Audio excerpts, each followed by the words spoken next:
ప్రార్థన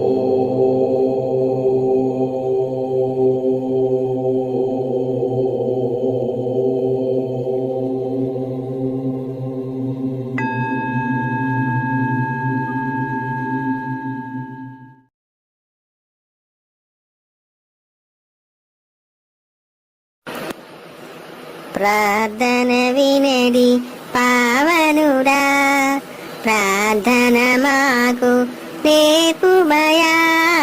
ప్రార్థన వినడి పావనుడా, ప్రార్థన మాకు నేర్పుమయా. వందనాలండి పాస్టర్ తిమోతి గారు. ఏంటి పొద్దున్నే ప్రార్థన చేసేస్తున్నారా?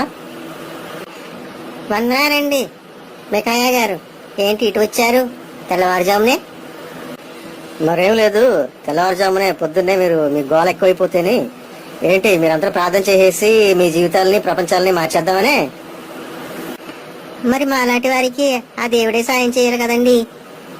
ఎటు మన సొంత వాళ్ళు లేరు, మనకంటూ ఒక ఊరు వాళ్ళు లేరు, ఒక సమాజం లేదు, ఏమీ లేదు. అంతా దేవుడి మీదే ఆధారపడి ఉన్నాము, దేవుడిని నమ్ముకునే జీవిస్తున్నాము. కాబట్టి ప్రతిరోజు ఆయా రోజు శోధనలో పడకుండా దేవుడిని ప్రార్థించుకుంటే వాటి నుంచి తప్పించుకోవడానికి తగినటువంటి కృప ఇస్తారండి దేవుడు. వాక్యం అలాగే చెప్తుంది. సరే, అలాగైతే ఆపదలు వచ్చిన వాళ్ళందరూ కూడా ప్రార్థన చేసి తప్పించేసుకున్నారా? మనం ఒక్కసారి బైబిల్ వాక్యాన్ని పరిశీలిద్దామా? రండి, నాతో పాటు కూర్చోండి. మీరేం ప్రార్థన చేస్తారో, మీ మూఢనమ్మకాలు ఏమిటో గాని నేను ఇదే బైబిల్లో నుంచి కొన్ని వాక్యాలు తీసి వినిపిస్తాను మీకు. చదవండి. మీరు ఎంత కొన్నంత విశ్వాసంతో ఎంత ప్రార్థించినా కూడా ఈ క్రింది మాత్రం జరగవని బైబిలే తేల్చి చెప్పేస్తుంది. అలాంటప్పుడు లేనిపోయిన వాటికి మీరు ప్రార్థన చేసి ఏం జరగబోద్ది? నాతో పాటు తిప్పండి. ఆదికాండము 4వ అధ్యాయము 8వ వాక్యము. కయీను తన తమ్ముడైన హేబెలు మీద పడి అతన్ని చంపాను. చూసారా? చంపేటప్పుడు దేవుడా ప్రభువా నన్ను కాపాడవా అని చెప్పి ఆఖరి క్షణంలోనైనా ఒక అంగలార్పు, ఒక ప్రార్థన చేసి ఉండడా? ప్రాణం పోయే సమయంలో ఎవరైనా కూడా దేవుడా కాపాడు అని అంగలారుస్తారు. మరి అదే ఆ సమయానికి ఆయన చేయగలిగేటువంటి ప్రార్థన, అది ఆ దేవుని చెవిలో పడలేదా? 1 రాజులు 21వ అధ్యాయము 13వ వాక్యంలో, వారు పట్టణము బయటికి నాబోతుని తీసుకుని పోయి రాళ్లతో చావగొట్టేరి. అంటే రాజే రాణితో కలిపి వీళ్ళు నాబోతు అనేటువంటి ఒక మంచివాడిని తన యొక్క పితరుల ఆస్తి కొరకు వీడి మీద తప్పైనటువంటి ఒక అబద్ధ సాక్ష్యాల్ని ఏర్పరిచి ఇతనిని రాళ్లతో చావగొట్టారు. మరి ఆ క్షణంలో అయినా అతను దేవుడానని కాపాడు అని చివరి క్షణంలో అయినా ప్రార్థన చేసి ఉండడా? ప్రాణం పోతూ పోతూ ఉండగా వాళ్ళు చేసేటువంటి ప్రార్థన చాలా విలువైంది. మరి అటువంటి ప్రార్థన దేవుని చెవిలో పడలేదా? 2 సమూయేలు గ్రంథము 11వ అధ్యాయము 17వ వాక్యము. హిత్తీయుడగు ఊరియాయును హతమాయెను. అంటే ఇక్కడ బత్షెబాను అపహరించడానికని దావీదు రాజు ఆమె యొక్క సొంత భర్త అయినటువంటి ఊరియాను యుద్ధ రణరంగంలో ముందు వరుసలో నిలబెట్టి అతను చంపడానికి పథకం వేస్తాడు. ఆ విధంగానే చంపించేస్తాడు. మరి ఆ క్షణంలో కూడా ఈ యథార్థం తెలిసినటువంటి దేవుడు, అంతరంగంలో తెలిసినటువంటి దేవుడు, అటువంటి నీతిమంతుడు, అటువంటి పరిశుద్ధుడు, మరి దేవుడాలను కాపాడు అని చెప్పేసి ఒకసారి తన అంతరంగంలో కూడా తను అనుకుని ఉండడా? మరి ఆ ఘోష ఆ యెహోవాకి వినిపించలేదా? వీళ్ళందరూ ఎందుకు మరి ప్రాణాలతో బ్రతికి బయటపడలేదు? మత్తయి 14వ అధ్యాయము 10వ వాక్యము. బంట్రౌతుని పంపి చెరసాలలో యోహాను తల కొట్టించాను. బాప్తిస్మిచ్చి యోహాను రోమా చక్రవర్తులు చేసినటువంటి ఒక తప్పైనటువంటి సంబంధాన్ని బయలుపరిచాడని, బహిరంగం చేశాడని అతన్ని చెరసాలలో పెట్టించి తన తలను కొట్టిస్తారు. మరి అతను ఆఖరి క్షణంలో ప్రార్థన చేసి ఉండడా? ఆ ఆత్మ ఘోష ఆ యెహోవాకి వినిపించి ఉండదా? అతను చనిపోయాడు, బ్రతకలేదు. అపోస్తల కార్యాలు 9వ అధ్యాయం 25వ వాక్యము. పౌలు శిష్యులు రాత్రి వేళ అతన్ని తీసుకుని పోయి గంపలో ఉంచి గోడ గుండా అతన్ని కిందికి దింపిరి. మరి పౌలు గారికి అసలు విషయం తెలిసిపోయిందో ఏమో గాని వాళ్ళకిలాగా ప్రాణాల మీదకంటూ తెచ్చుకోలేదు. ఇతను ఏం చేశాడు? శిష్యులతో కలిసి గంపలో పెట్టి గోడ నుంచి అతన్ని కిందకి జార విడిచారంట తోడగట్టి. ఎవరికి తెలియకుండా ఆ విధంగా పారిపోయారు. మరి ఒకవేళ ఇతనికి అక్కడ ప్రాణాలకు తెగించుంటే మరి ఏ యేసుబాబు కూడా అతను వచ్చి కాపాడి ఉండడు, గ్యారంటీ. అలాగే యోహాను సువార్త 10వ అధ్యాయం 39వ వాక్యంలో యేసుక్రీస్తు ఏం చేస్తాడో చూడండి. ప్రమాదం అతని వరకు వచ్చేటప్పటికి అతను ఎలా బిహేవ్ చేస్తాడో చూడండి. వారు మరలా యేసును పట్టుకొని చూచిరు గాని ఆయన వారి చేతి నుండి తప్పించుకొని పోయాను. చూసారా, మరి తెలివైనడు కదా. మరి ఊరందరికైతే ఏమో మీరు చిట్ట చివరి వరకు పోరాడండి, మీరు సిలువను భరించండి, సిలువను మోయండి, శ్రమలు భరించండి అని ఊరందరికీ ప్రసంగం చేస్తాడు. అయితే ఈయన వరకు శ్రమలు వచ్చేటప్పటికి తప్పించుకొని పోయాను. ఇది ఒకసారి కాదండి, 3 సార్లు ఉంది బైబిల్లోను. చూసారా ఎంత ప్రభుత్వను. ఇక్కడ ప్రశ్న, వీరందరూ చనిపోచుండగా దేవుడా కాపాడు అని అగలచ్చి ఉండరా? ఆ ఆక్రందన దేవునికి వినిపించలేదా? ఎందుకు హతులయ్యారు? మరి వీళ్ళ ప్రార్థన అంతా వినబడిపోతే వీళ్ళు మరి ప్రాణాలతో బయటపడి ఉండాలి కదా. ఇప్పుడు 2వ స్లైడ్కి వెళ్దాం. 1 కొరింథీయులకు రాసిన పత్రిక 7వ అధ్యాయము 9వ వాక్యము.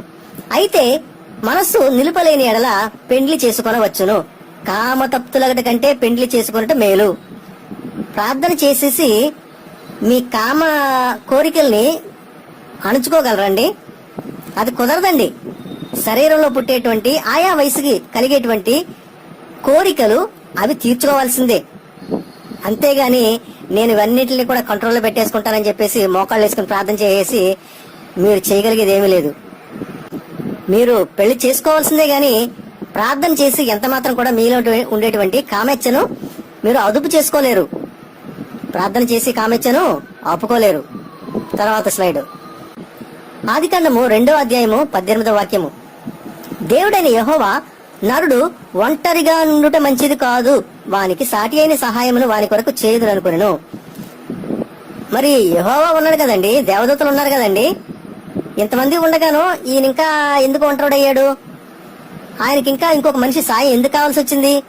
ఇప్పుడు ఎవరో లేకపోతే అతను ఏం చేస్తాడు? దేవుడా దేవుడా దేవుడా దేవుడా అని చెప్పేసి ఆ ఏదైనా తోటలో మోకాళ్ళు వేసి ప్రార్థన చేస్తా ఉంటాడు. అంతే కదా. నిజానికి హవ్వ వచ్చిన తర్వాతే అతను తినకూడనటువంటి ఫలాన్ని తిన్నాడు, తప్పుడు అడిగేశాడు. మరి అలాగా హవ్వ లేకుండా ఉండుంటే, ఒంటరిగా ఉండుంటే దేవుణ్ణి స్మరించుకుంటా ఉండును కదా. అది నచ్చలేదు యెహోవాకి. ఇతను ఒంటరిగా ఉండడం మంచిది కాదని తనకి సహాయాన్నే తయారు చేద్దాము, సృష్టిద్దాము అని చెప్పేసి అనుకున్నాడు. అక్కడే యెహోవా కూడా పప్పులో కాలేశాడు.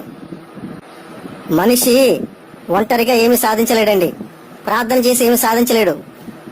భార్య గాని తల్లి గాని లేక ఒంటరిగా ఏది కూడా సాధించలేడు. అలా ప్రార్థనే అన్ని చేయగలిగితే యెహోవాయే చెప్పుండేవాడు, నీకు ఇంకా పని పాట లేదు కదా, కూర్చుని నువ్వు ప్రార్థన చేసుకుంటా ఉండు అని చెప్పుండేవాడు. తర్వాత స్లైడ్. 2 కొరింథీయులకు రాసిన పత్రిక 12వ అధ్యాయము 7వ వాక్యము. నాకు శరీరంలో ఒక ముళ్ళు, నేను అత్యధికంగా హెచ్చిపోకుండా నిమిత్తము నన్ను నలగగొట్టుటకు సాతాను యొక్క దూతగా ఉంచబడెను.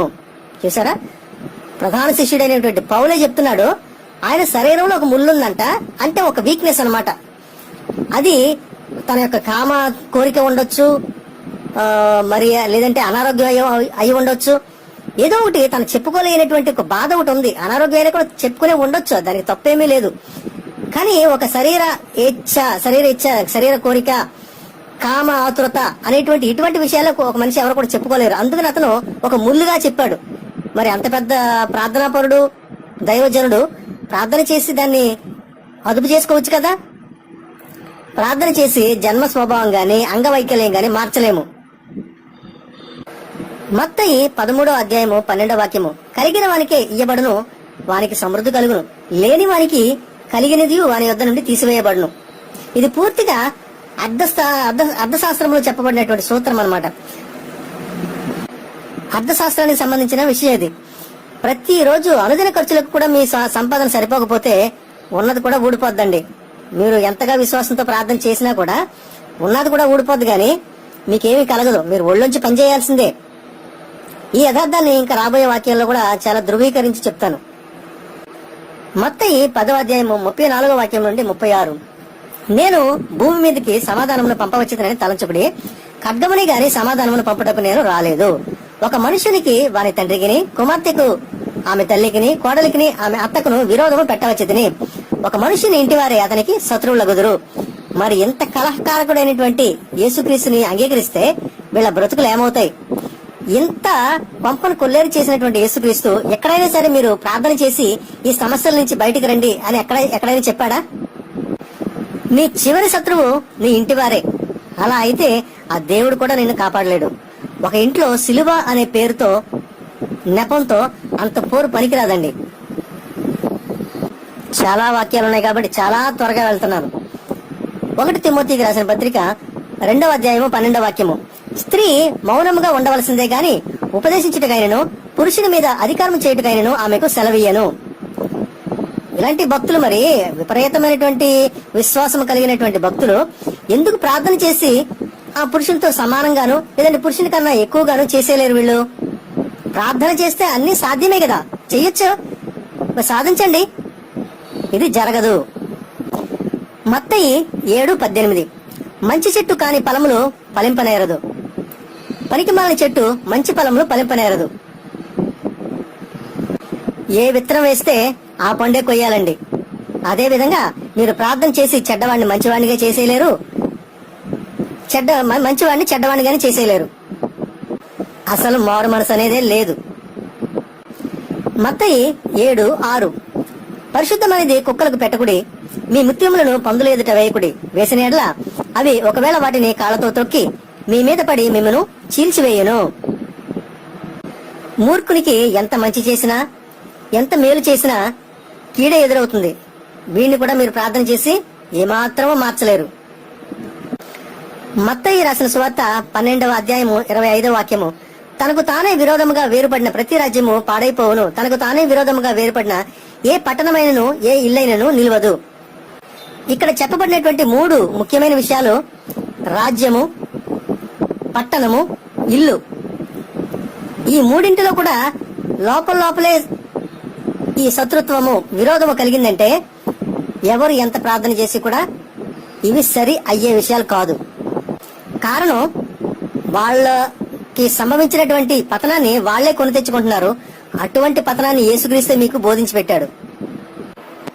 మత్తయి 13వ అధ్యాయము 7వ వాక్యము. కొన్ని విత్తనములు ముండ్ల పొదలో పడెను, ముండ్ల పొదలు ఎదిగి వాటిని అణిచివేశాను. అంటే వీటిని మితిమించినటువంటి శ్రమలు, కష్టాలు, ఒడిదొడుకుల గురించి చెప్పబడింది.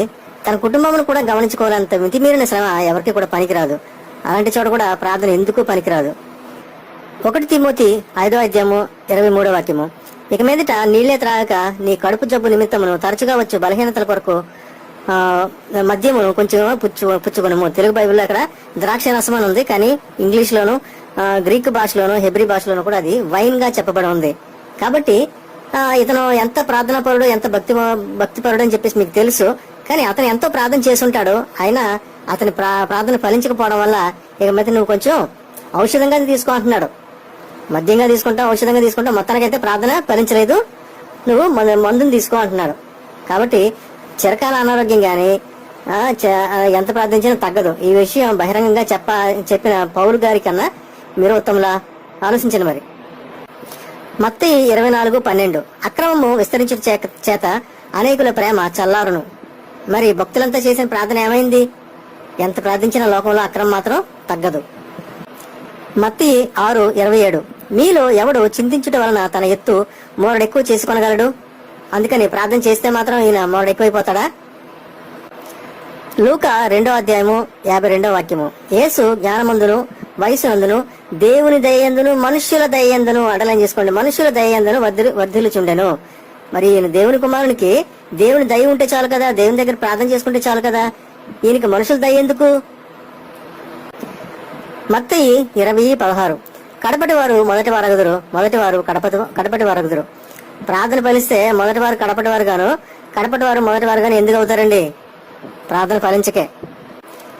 మత్తయి 7:16. ముండ్ల పొదలలో ద్రాక్ష పండ్లనైను పల్లేరు చెట్లను అంజూరపు పండ్లనైను కోయుదురా. మరి ప్రార్థన చేసి ఒక మనిషిని మార్చలేరు. ముండ్ల పొదలలో ద్రాక్ష పండ్లను కోయలేరు, బెండకాయ చెట్లు గుమ్మడికాయలను కోయలేరు. కాబట్టి ప్రార్థన అన్ని చేసేస్తే ఇంకెందుకండి? చెప్పాలంటే ఈ లోకంలో కోర్టులు అవసరం లేదు, దేశానికి మిలిటరీ అవసరం లేదు, ఆసుపత్రులు అవసరం లేదు, పోలీస్ స్టేషన్లో అవసరం లేదు, ఏది అవసరం లేదు. అందరూ నెత్తి మీద ముసుగేసుకుని చర్చిలో కూర్చుని ప్రార్థన చేసుకుంటే సరిపోతుంది, అన్ని తానుగా జరిగిపోతూ ఉంటాయి కదా. మత్తయి 10:36 ఒక మనిషిని ఇంటివారే అతనికి శత్రువులవుతారు. నీ ఇంటివారే శత్రువులైతే వారిని మార్చడం దేవుని తరం కూడా కాదు. ప్రార్థన చేసి చేసి అన్ని దారికి వచ్చినట్టే ఉంటుంది, కానీ అంతా మోసపోయాము అని తెలుసుకునే లోపు నీ ఆయుష్యే తీరిపోతుంది.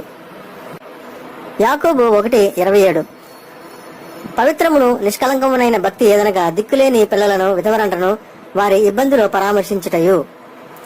పరామర్శించవలను అనుంది. మరి ప్రార్థన దారిద్ర్యాన్ని పోగొట్టగలిగితే దిక్కులేని వాళ్ళు ఎలా ఉంటారు? ప్రార్థన చేసి దారిద్ర్యాన్ని మట్టు పట్టించలేం. మనం సహకారం చేస్తేనే ఒకరు బాగుపడతారు. సామెతలు 14:1 3 రాళ్ళు తన చేతులతో తన ఇల్లు ఊడబెరుకును. ప్రార్థన ఈ 3 రాళ్ళని మార్చదు, తన చేతులతో ఊడబెరుకున్న ఇంటిని మార్చదు, ఆ ఇంటిని బాగు చేయదు. పోయారు. మత్తయి 17:20-21 మీకు ఆవగించంత విశ్వాసం ఉండిన ఎడల ఈ కొండను చూచి ఇక్కడ నుండి అక్కడికి పొమ్మనగానే అది పోవును, మీకు అసాధ్యమైనది ఏదీ ఉండదు. మరి ఎలాగైతేనండి, విత్తనం లేకుండా గుమ్మడికాయ కాసేస్తుందా, లేక బెండ చెట్టు నుండి పనసకాయ వచ్చేస్తుందా? మత్తయి 10:34-36 వరకు నేను భూమి మీదకి సమాధానమును పంపవచ్చునని తలంచుకుడి, ఖడ్గముని గాని సమాధానమును పంపుటకు నేను రాలేదు. ఒక మనుషునికి వాని తండ్రికిని కుమార్తెకును ఆమె తల్లికిని కోడలికిని ఆమె అత్తకును విరోధము పెట్టవచ్చుని. ఒక మనిషిని ఇంటి వారి అతనికి శత్రువులవుదురు. మరి దేవుని కుటుంబంలోనే సమాధానం లేదంట. చేసిన ప్రార్థన అంతా ఏమైంది? ప్రార్థన చేసి సమాధానం రప్పించలేము, పరిష్కారమే వెతకాలి. 1 తీమోతికి రాసిన పత్రిక 4:1-3 కడపరి దినములలో కొందరు అబద్ధికుల వేషధారణ వలన మోసపరచు ఆత్మలందును దయ్యముల బోధయందును లక్ష్యముంచి విశ్వాస భ్రష్టులగుదరని ఆత్మ తేటగా చెప్పుచున్నాడు. ఆ అబద్ధికులు వాతవేయబడిన మనస్సాక్షి గలవారై వివాహమును నిషేధించుదురు. కడవరి దినాలు అంటున్నారు, అబద్ధికులు అంటున్నారు, వేషధారులు అంటున్నారు, మోసపరిచే ఆత్మలు అంటున్నారు, దయ్యములు అంటున్నారు, దయ్యముల బోధ అంటున్నారు, వాతవేయబడిన మనస్సాక్షి. దేవుడు ఏర్పరిచిన గృహస్థ జీవితమైనటువంటి గృహస్థ జీవితాన్ని నిషేధిస్తున్నారు, వివాహాన్ని నిషేధిస్తున్నారు. మరి పరిశుద్ధులందరూ ఇంతకాలంగా చేసిన ప్రార్థన అంతా ఏమైంది? ప్రార్థన వీరిని మార్చగలిగిందా? ప్రకటన 22:11 అన్యాయం చేయవాడు ఇంకనూ అన్యాయమే చేయనిమ్ము, అపవిత్రుడైన వాడు ఇంకనూ అపవిత్రుడిగానే ఉండనిమ్ము, నీతిమంతుడు ఇంకనూ నీతిమంతుడిగానే ఉండనిమ్ము, పరిశుద్ధుడు ఇంకనూ పరిశుద్ధుడిగానే ఉండనిమ్ము. దుర్మార్గుడు ఇంకనూ దుర్మార్గంగానే ఉన్నాడు, అపవిత్రుడు ఇంకనూ అపవిత్రుడిగానే ఉన్నాడు. ఏది ఇంతకాలం చేసిన ప్రార్థన ఏమైందండి? మరి 1 తీమోతి 4:1-5 కడవరి దినములలో కొందరు అబద్ధికుల వేషధారణ వలన ఈ విధంగా ఉంటారంట. 2 తీమోతి 3:1-9 ముఖ్యమైన మాత్రం చదువుతున్నాను. అంత్య దినములలో అపాయకరమైన కాలములు వచ్చినని తెలుసుకోనము. 2 పేతురు 3:3-4 అంత్య దినములలో అపహాసకులు అపహసించుచూ వచ్చేదరు. మత్తయి 24:8-12 ఇవన్నీ వేదనలకు ప్రారంభము. మరి ప్రార్థన చేస్తున్నప్పుడు ఇవన్నీ సభలో జరుగుతున్నాయంటే ప్రార్థన చేసి ఏం ఫలితము?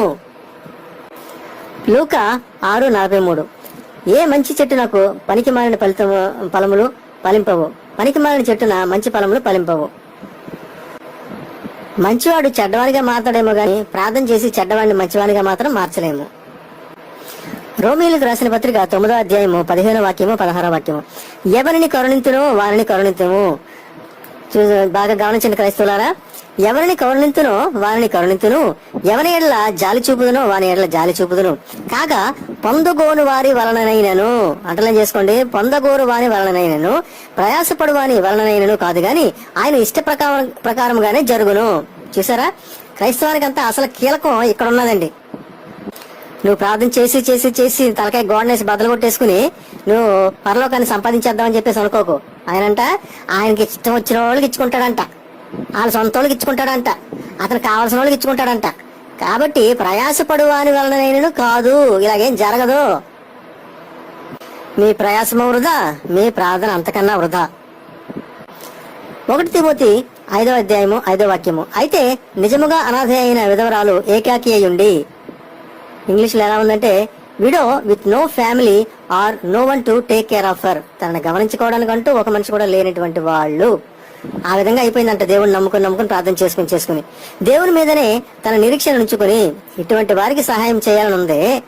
తన పొట్ట పోషణ కూడా తనకంటూ ఎవరు లేని ఈ విధవరాల ప్రార్థనకు దేవుడి ప్రతిఫలం ఇచ్చి ఉంటే పౌలు గారు ఇటువంటి వారికి సహాయం చేయమని చెప్పి ఉండడు కదా. మత్తయి 24:24 అబద్ధపు క్రీస్తులను అబద్ధపు ప్రవక్తలను వచ్చి సాధ్యమైతే ఏర్పరచబడిన వారిని సహితము మోసపరచుటకే గొప్ప సూచన క్రియలు మహత్కార్యములను కనబరిచెదరు. అలా అయితే వారి జీవితకాలం చేసిన ప్రార్థన అంతా ఏమైంది? వారిని ఈ దేవుడు ఎందుకు కాపాడుకోలేకపోతున్నాడు? మహత్కార్యములను మహిమలను చేయు దుర్మార్గులను ఎందుకు నిరోధించలేకపోతున్నాడు? యోబు 9:24 భూమి దుష్టుల చేతికి అప్పగింపబడి ఉన్నది, వారి న్యాయాధిపతులు మంచి చెడ్డలు గుర్తింపలేకుండా ఆయన చేయును. అంటలేం చేసుకోండి, వారి న్యాయాధిపతులు మంచి చెడ్డలు గుర్తింపలేకుండా ఆయన చేయును. ఆయన గాక ఇవన్నీ జరిగించేవాడు మరి ఎవడో?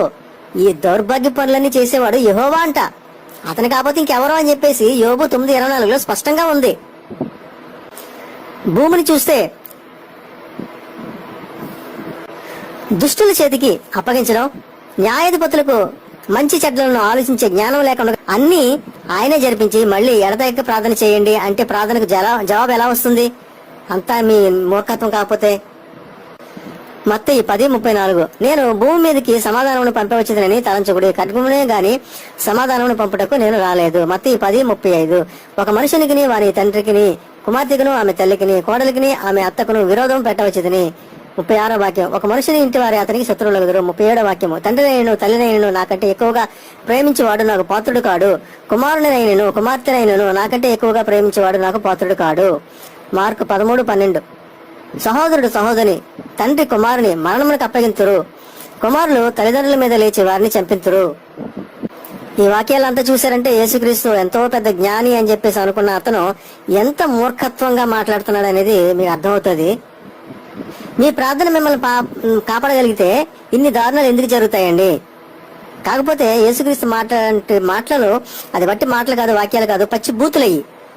అది అతను ఎలా చెప్పుండాలో అనేది కూడా నేను తర్వాత ఆడియోలో సెపరేట్ గా చేస్తాను, దాన్ని మీరు బహుశ్రద్ధగా వినండి. మత్తయి 24:12 అక్రమము విస్తరించుట చేత అనేకుల ప్రేమ చల్లారును. మరి మీరు చేసిన ప్రార్థన అంతా ఏమైంది? లూకా 18:8 ఆయన వారికి త్వరగా న్యాయము తీర్చును, వారి విషయమే కదా ఆయన దీర్ఘశాంతము చూపుచున్నాడని లేక ఆలస్యం చేయుచున్నాడు. మీతో చెప్పుచున్నాను, ఆయనను మనుష్య కుమారుడు వచ్చినప్పుడు ఆయన భూమి మీద విశ్వాసమును కనుగొనునా. మరి నీ ప్రార్థనకి జవాబు రావాలంటే యుగాంతం వరకు కనిపెట్టాలంటున్నాడు. ఇదంతా జరిగే పనేనా? మనకి పని పాట ఏమి ఉండకూడదు, ఉద్యోగం సద్యోగం ఏమి ఉండకూడదు, చదువు సంచలు ఏమి ఉండకూడదు. ఇంకేనాడు దేవుడా దేవుడా దేవుడా అనుకుంటాను, తనకే గోడకేసి బదులు కొట్టుకుంటే ప్రార్థన చేస్తా ఉంటే అన్నీ అయిపోతాయని చెప్పేసి ఈ సొట్టేలు గాడు సొటారు గడు చెప్తున్నాడు. ఇవన్నీ జరిగే పనులండి. 2 తిమోతి 3:12 క్రీస్తు యేసునందు సద్భక్తితో బ్రతుకు నిర్దేశించే వారందరూ హింస పొందుదురు. మరి ఈ వాక్యాన్ని మాత్రం ఎందుకు ప్రసంగించరు? మరి చేసిన ప్రార్థన అంతా ఏమైంది? వీళ్ళకి ఎంత హింసలో పాటలు ఇక్కట్లు వస్తున్నాయంటే ఇక క్రైస్తవుడు ఎంతకాలం ఇలా బ్రతుకుతాడు? వీళ్ళకి అసలు బుద్ధి జ్ఞానం ఉందా? ఒక్కసారి దీంట్లో చిక్కుకుని చూడండి, నా సాగరంగా మీరే చెప్పు తీసి కొడతారు, వెతికి కొడతారు మళ్ళీ యేసు అనేవాడు ఎక్కడున్నాడని. రోమీయులకు 12:18 వాక్యము సఖ్యమైతే మీ చేతనైనంత మట్టుకు సమస్త మనుషులతో సమాధానముగా ఉండుడి. సఖ్యమైతేనే అందరితో సమాధానంగా ఉండమనుంది, కానీ సాధ్యం కాని పరిస్థితుల్లో మీ ప్రార్థన సాధ్యం చేయలేదు. అదే కదా దాని అర్థం. యోహాను 17:15 నీవు లోకంలో నుండి వారిని తీసుకుని పొమ్మని నేను ప్రార్థించట్లేదు గాని దుష్టుల నుండి వారిని కాపాడమని ప్రార్థించుచున్నాను. ఆవగింజంత విశ్వాసం ఉంటే చాలు, సమస్తము సాధ్యమని చెప్తూనే మరోవైపు నీ యొక్క కష్టాన్ని ఏది కూడా నేను తొలగిపోదు అని చాటుగా చెప్తున్నాడు. ఇలాంటి వాక్యాన్ని గమనించండి మీరు. ఎఫెసీయులకు రాసిన పత్రిక 6:5 వాక్యము దాసులారా యథార్థమైన హృదయం గలవారై భయంతోను వణకుతోను క్రీస్తుకు వలెను శరీర విషయమై మీ యజమానులైన వారికి విధేయులై ఉండుడి. నువ్వెంత ప్రార్థన చేసినా ఇలాంటి బానిసత్వం నుండి మాత్రం విడుదల పొందలేవు. అది మాత్రం యథార్థం. అంటే పైన కొంతమంది దుర్మార్గులైన అధికారులు ఉంటారు, లేదా ఇంట్లో కొంచెం కఠిన హృదయం కలిగినటువంటి అత్తగారు మాంగారు లేదంటే తల్లిదండ్రులు ఎవరైనా ఉండొచ్చు, కానీ వాళ్ళ దగ్గర నుంచి మనకు మాత్రం విముక్తి అయితే దొరకదు ఎంత ప్రార్థన చేసినా. అది దీని యథార్థం. ప్రసంగి 9:11 మరియు నేను ఆలోచింపగా సూర్యుని క్రింద జరుగుచున్నది నాకు తెలియబడెను. బడిగల వారు పరుగులో గెలువరు, బలము గల వారు యుద్ధమునందు విజయం పొందరు. జ్ఞానం గల వారికి అన్నము దొరకదు, బుద్ధిమంతులగుట వలన ఐశ్వర్యము కలుగదు, తెలివి గల వారికి అనుగ్రహము దొరకదు. ఇవన్నీ అంటలేం చేసుకోండి, ఇవన్నీ అదృష్టవశము చేతనే కాలవశము చేతనే అందరికీ కలుగుచున్నవి. అంటే ప్రార్థన వలన జరగట్లేదు అనేది పరోక్షంగా చెప్తున్నాడు. ఇర్మియా 32:27 ఏం చెప్తున్నారు?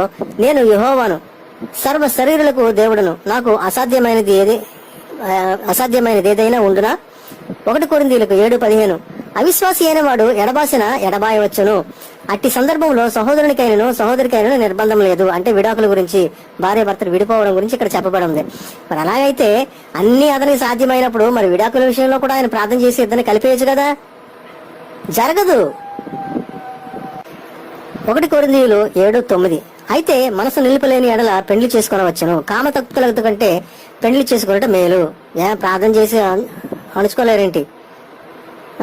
నాకు అసాధ్యమైనది ఏదీ లేదని చెప్పి వాళ్ళకేమో ఇంద్రియ నిగ్రహం సాధ్యం కాకపోయిందా? ఎంత ప్రార్థించినా దానికి మాత్రం మీరు సమాధానం చెప్పలేరు. 2 కొరింథీయులకు 6:14 మీరు అవిశ్వాసులతో జోడుగా ఉండకుడి, నీతికి దుర్నీతితో ఏమి సాంగత్యము, వెలుగులకు చీకటితో ఏమి పొత్తు, నాకు అసాధ్యమైనది ఏదీ లేదు అనిన వానికి ఇతర మతస్థులను చూస్తే భయం వేస్తుందా? తుమ్మితే ఊడిపోయే విశ్వాసాలు ఎందుకండి? మతం మార్చడానికి మాత్రం మా మనుషులు కావాలి. ఇదెక్కడ న్యాయం? యాకోబు 2:15-16 సహోదరుడైనను సహోదరి అయినను దిగంబరులై ఆనాటికి భోజనం లేక ఉన్నప్పుడు మీలో ఎవడైనను శరీరమునకు కావలసిన వాటిని ఇయ్యక సమాధానముగా వెల్లుడి, చలి కాచుకుని తృప్తి పొందుడని చెప్పిన యెడల ఏమి ప్రయోజనము? సైన్యములకు అధిపతి యెహోవాకు ప్రార్థన చేస్తున్నారు కదండి. ఎంత గొప్ప దేవుడైనా అంతకన్నా ఏం కావాలి?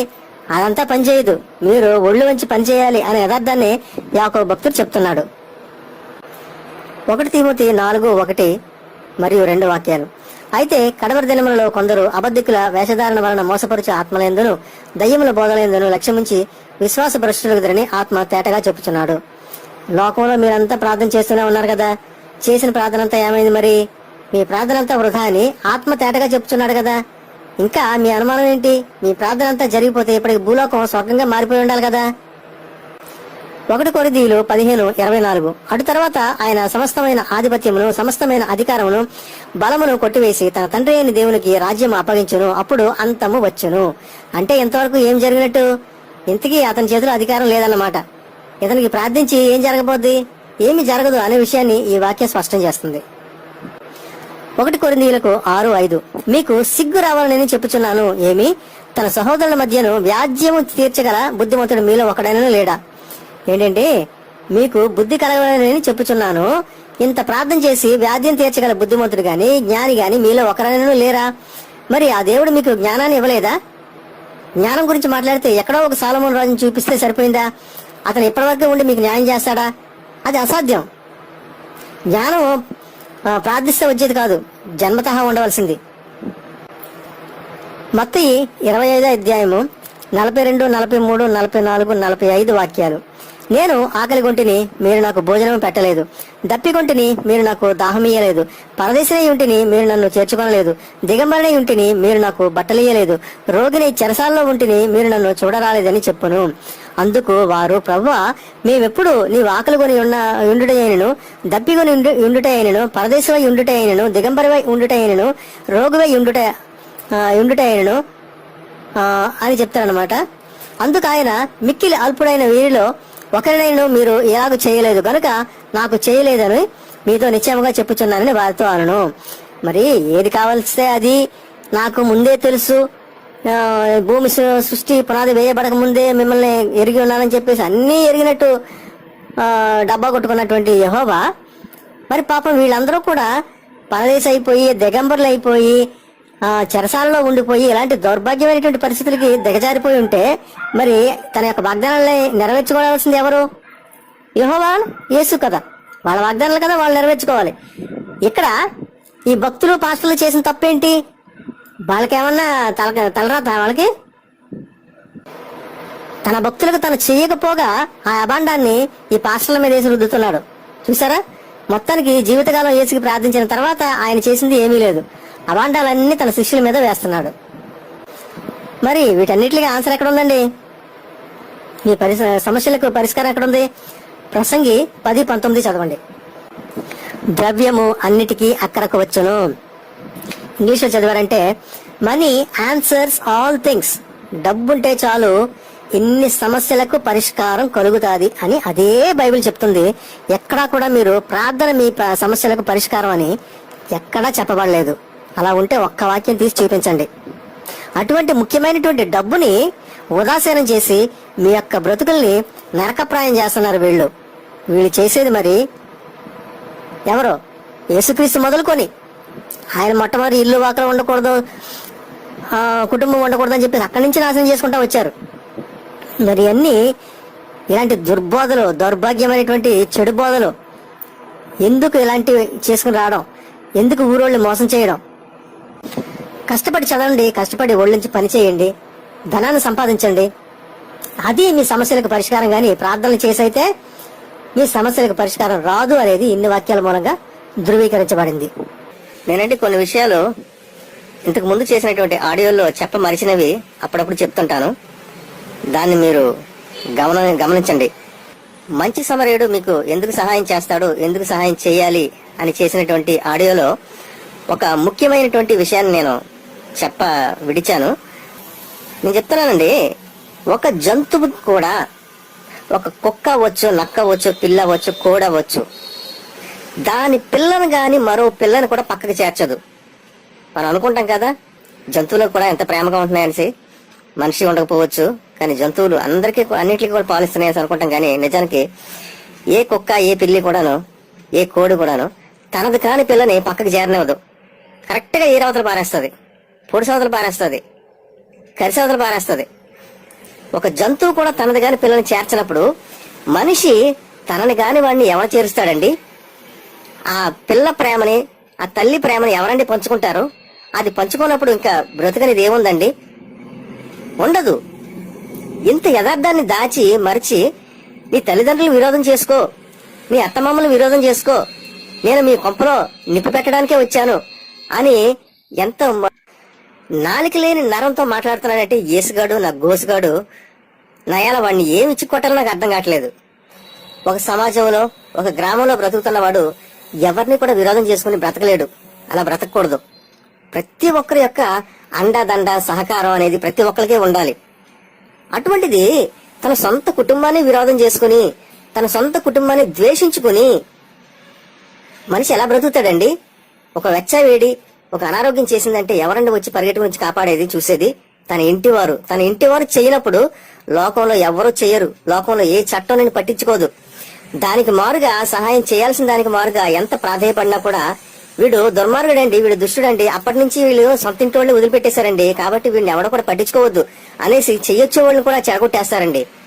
ఇంత దుర్మార్గం ఉండేటువంటి రోజుల్లో ప్రపంచంలో ఈ యేసునా యాలా అనేవాడు, పనికి మాలిన బాడుకు అనేవాడు, ఏ ఉద్దేశాన్ని అనుకుని మనసులో పెట్టుకుని వీడు నీ సొంత ఇంటిని విరోధం చేసుకో అని చెప్పాడు. వీడు అసలు దేవుడు అనడానికి అవడానికి అసలు ఎటువంటి కారణం ఉందా వీడికి? పనికి మాలిన ఎదవా. మరి ఎంత వైరాగ్యం ఉన్నవాళ్ళు పాస్టర్లు ఎవరైతే డిబేట్కి వస్తారో రండి, నేరుగా రండి నాతోటి. మీరందరూ అనుకోవచ్చు నీ ఒక్కడికైనా కష్టాలు, మాకు ఉన్నాయి, అందరికీ ఉన్నాయి కష్టాలు, ఎవరి బాధలు వాళ్ళవి అనుకుంటారు. కానీ నేను చెప్పేది ఒకటి బాగా అర్థం చేసుకోండి. ఊరంతా వర్షం కురిసిందండి, పెను తుఫాను, వరదలు, ఉప్పెన అన్నీ వచ్చినాయి. కానీ ఈ నీరంతా చివరికి ఎక్కడ చేరుతుందో తెలుసా? పల్లపు ప్రాంతాలకు చేరుతుంది, అంటే గుంటల్లోకి చేరుతుంది. చాలా అప్పటికే ఒక అదంతా ఎందుకులే కానీ ఎత్తులో కురిసిన వర్షం కూడా దాని మురికిని అంతా కలిపి ఎక్కడికి వచ్చి నిలబడుతుందంటే నీరు పల్ల ప్రాంతాల్లో నిలబడుతుంది, గుంటల్లోకి వచ్చి నిలబడుతుంది. ఆ విధంగా ప్రపంచంలో ఎంత కీడు జరిగినా కూడా అదంతా వడగట్టి ఈ పేదవాడి మీదకి వచ్చి నించుంటది. ఈ పేదవాడికే జరుగుతుంటే తప్పించి ఉన్నవాడికి ఏమీ జరగదు. వాడి మీద కురిసిన వర్షం కూడా మా మీదకి వచ్చి తెల్లారుతుంది. ఆ తీరు రెండు కష్టాలు అన్ని వడగట్టుకుని వచ్చి మా నెత్తి మీద ఇది తెల్లారుతాయి. ఇదండి అసలు యథార్థం. ఇలాంటి దౌర్భాగ్యమైన పరిస్థితుల్లో మీరు ఎవరినైతే దేవుడు అంటున్నారో, ఈ యేసు అనేవాడు గాని, యెహోవా అనేటువంటి వాడు గాని, లేదా వీళ్ళ యొక్క దేవదూతలు గాని ఎవరో కూడా వచ్చి మీకు ఎటువంటి సహాయం చేయరు అని వాక్యంతో నిరూపించాను. వీళ్ళు చేయవలసినటువంటిది లేదా నేను చేస్తాను అని చెప్పినటువంటి వాగ్దానాలు ఏవి కూడా వాళ్ళు చేయకుండా మనుషులు మీరు ఎందుకు చేయలేదని చెప్పి వాళ్ళని సాధిస్తున్నారు, వాళ్ళని న్యాయ తీర్పులో దోషులుగా నిలబెడుతున్నారు. కాబట్టి దేవుడు అనేటువంటి వాడు క్రైస్తవంలో ఎవ్వరూ కూడా మీకు చీమ తలకాయంత కూడా మీకు సహాయం చేయరు. ఇది నగ్న సత్యం, యథార్థం ఇది. అటువంటప్పుడు నీ సొంత కుటుంబాన్ని ఎలాగయ్యా నువ్వు విరోధం చేసుకుంటావు? ఎలా ద్వేషించమంటావు? నువ్వు అసలు మంచిగా మాట్లాడుతున్నావా, తాగి మాట్లాడుతున్నావా, లేదా నీకు దయ్యం బట్టి మాట్లాడుతున్నావా? అసలు ఏ పద్ధతిలో నువ్వు అక్కడ వాక్యాన్ని పెట్టావు? నువ్వు ఈ విషయం ఎవరైనా సరే నాతో డిబేట్కి రండి, ముడిచి కూర్చోవద్దు. రోషం ఉన్నవాళ్ళైతే నాతో డిబేట్కి రండి. మీరు దేవుడు అని కొలిచేటువంటి ఎవడైనా కూడా ఏ కోశాన వచ్చి మనిషికి సహాయం చేయడు అనేది వాక్యాధారంగా నిరూపించాను. ఇంతకు మించి మీకు ఏమి చెప్పుదెబ్బలతో కావాలండి? ఇంకా ఏ చెప్పుతో కొట్టాను మిమ్మల్ని? వినేవాళ్ళు అర్థం చేసుకోండి దయచేసి. ఏ ఎదవా కూడా, నేను బ్రతికి కూడా చూశాను, దేవుడు ఎటువంటి పరిస్థితుల్లో సరే తన సహాయాన్ని పంపిస్తాడు, తన చెయ్యి విడనాడడు అని అనుకున్నాను. గాని అంత నా నమ్మకాన్ని అంతా కూడా వమ్ము చేశాడు. ఇంతకన్నా రుజువు మీకేం కావాలి? వాక్యంలో తీసి చూపిస్తున్నాను. దయచేసి నా మాటని శిలాశాసనంగా నమ్మండి, ఇది యథార్థం. చూడండి, కరోనా వచ్చింది. కరోనా టైంలో ఎవడన్నా సచ్చాడు అంటే తన ముట్టుకుంటాడా? దగ్గరకు వచ్చి చూడడానికి తెగిస్తాడా? ఇంకంతే, వాడి బ్రతుకు దిక్కులేని చావన్నమాట. తీసుకెళ్లి ఎక్కడే పడేస్తారో. నావాడు అనేటువంటి ఎవడైనా ఒకడు ఉంటే వాడు మాత్రమే వచ్చి చూస్తాడు. చివరికి అంతిమ సంస్కారాలు వాడు ఒక్కడే చేసుకోగలడు. అది కూడా లేకపోతే వీడి పరిస్థితి ఏంటి? మరి అలాంటి పరిస్థితి కదా నాంది పలికాడు ఈ పొరం బోకెత్తులు ఎదవా యేసు అనేవాడు. వాడిని నమ్ముకుంటే మీ గతి కూడా ఇంతేనండి. యేసుని నమ్ముకుని మీకు దిక్కులేని సావు తప్ప ఇంతకన్నా దారుణం ఇంకేం జరగదండి. చెప్తున్నా కదా, లోకంలో ఎవరికి జరగని అన్యాయాలు అక్రమాలు మాకు మాత్రమే జరుగుతాయండి. మరి ఎంత అన్యాయం జరుగుతున్నా కూడా నేను గ్యాంగ్ రేప్ అని చెప్పేసి, జీవితం గ్యాంగ్ రేప్ అయిందని చెప్పేసి అనేక సార్లు చెప్పడం జరిగింది. మరి ఇంతలా జరుగుతున్నా కూడా మరి యేసు అనేవాడు ఎందుకు కన్ను విప్పట్లేదు? నీవాడే నిన్ను పట్టించుకున్నప్పుడు బయటోడు ఎందుకంటే పట్టించుకుంటాడు? వాడికి ఏం పట్టింది? ఇంటి నుండి దూరం అవడం మాత్రం కాదు, చివరికి చచ్చిపోయినా కూడా పలానా అతనికి ఇతనేనండి కొడుకు, పలానా తాతయ్యకి ఇతనేనండి మనవడు అనేటువంటి ఒక చిన్న మాట, ఒక చిన్న చిరునామాతోటే మీ జీవితం కొనసాగిపోతుంది. ఈ యథార్థాన్ని తెలుసుకోండి. అది మానేసి వాళ్ళకి మీకు ఎటువంటి సంబంధాలు లేవు అని కుటుంబ సంబంధాలను తెగదించాడంటే వాడు ఎంత సైతాన్గాడై ఉంటాడు. అసలు కుటుంబ వ్యవస్థకి విరోధంగా మాట్లాడడానికి అతను ఎలా తెగించాడు? ఇది ఎంతవరకు న్యాయం? ఇది మీరు ఆలోచించండి. అతనికి అసలు దేవుడు అనగలిగేటువంటి పరిస్థితే లేదు అక్కడ. శ్రోతలారా, చాలా హెచ్చరికగా ఉండండి. ఈ క్రైస్తవ మతము దేవుని యొక్క నీతిని, రాజ్యమును మొట్టమొదట వెతకండి, అప్పుడు మీకు కావాల్సినవన్నీ కూడా యేసుక్రీస్తు మీకు ఉచితంగా ఇచ్చేస్తాడు అని చెప్పి ఈ సువార్త వాక్యంతో మొదలు పెడతారు. కానీ మీ యొక్క సొంత కుటుంబానికే మీకు సంబంధాలు లేకుండా చేసి మీ సావుని దిక్కులేని సాగు చేసేస్తారు. చాలా జాగ్రత్త పడండి. ఇది మహా దారుణమైనటువంటి విషయానికన్నా దారుణమైనటువంటి విషయం ఇది. ఎవడు ఏ అన్యాయం చేసినా కూడా ఈ రోజుల్లో పెద్ద పెద్ద సంస్థలుగాను, కార్పొరేట్ సంస్థలుగా తయారయ్యి మూకుముడిగా చేస్తున్నారు. అలాంటప్పుడు నీ సొంత కుటుంబం నీకు లేకపోతే నువ్వెక్కడ రాణిస్తావు? ఆలోచించండి. ఈ క్రైస్తవంలో ఉండేటువంటి విషయాన్ని ఆలోచించండి. ఎవరికన్నా అనుమానాలుంటే ఫోన్ చేసి మాట్లాడండి, విషయాల్ని విపులంగా తెలుసుకోండి. ప్రార్థన అనేది ఫలించదు అని చూపించిన ఈ వాక్యాలు మాత్రం కాదు, తర్వాత వచ్చే ఆడియోలో నేను ఈ వాక్యానికి వాక్యం విరోధంగా, వైవిధ్యంగా ఉండేటువంటి వాక్యాలను చూపిస్తాను. అంటే ఒక చోట చెయ్యమని ఉంటుంది, అదే సందర్భాన్ని, అదే పరిస్థితిని ఇంకో చోట చెయ్యొద్దని ఉంటుంది. ఒక చోట చెప్పమని ఉంటుంది, ఇంకో చోట చెప్పొద్దని ఉంటుంది. ఇలా వైవిధ్యంగా ఉండడం బైబిల్లోనే చూడగలం మనం. ఇలాంటి వాక్యాలను తీసి నేను నెక్స్ట్ ఆడియోలో ఇస్తాను.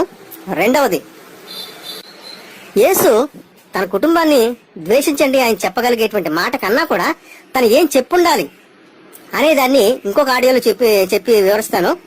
అది చాలా చిన్న ఆడియోగానే ఉంటది.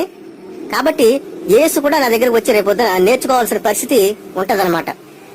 అతను అసలు ఏం చెప్పుండాలి అనేది మీరు గ్రహిస్తే, మరి అంతటి దేవాది దేవుడికి అంత జ్ఞానం కారిపోయేటువంటి వాడికి ఈ చిన్న ముక్క ఎందుకు చెప్పలేకపోయాడు అనేది మీరే వాపోతారన్నమాట. ఈ రెండు ఆడియోలను కూడా తప్పనిసరిగా వినండి. జై హింద్.